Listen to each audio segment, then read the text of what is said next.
अपन जोर ले लगे। साँझ पड़ते देखो डोर अपन जोर ले लगे। साँझ पड़ते देखो डोर अपन जोर ले लगे। आप कोना क झिझिया नचेबै हो हम, आप कोना क झिझिया नचेबै हो हम। कहीं नजर लगा क झिझिया पैर दे लगे। साँझ पड़ते अपन डोर देखा जोर ले लगे।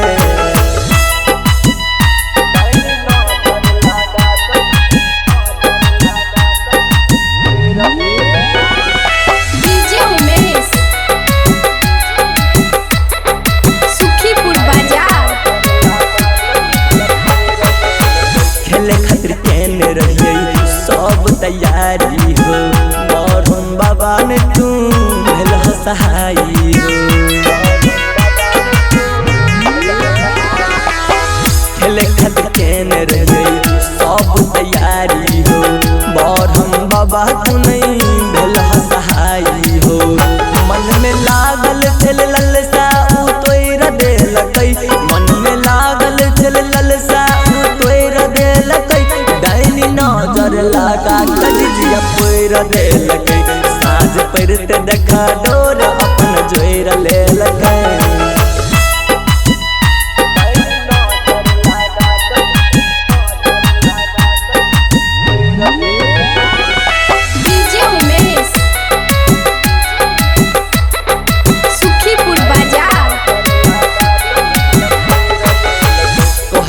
बरहुन बाबा बात एगो सुना हो, अपने बेटा के मर के सीखे डन गुना हो।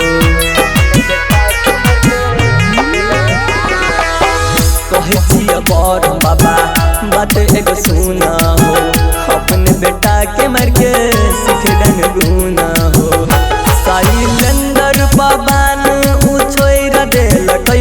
मनवा राहुल पवन उ छोड़ दे लकै। नजर लगा क झिझिया पैर दे लगे। साँझ पड़ते देखो डोर अपन जोर ले लगे।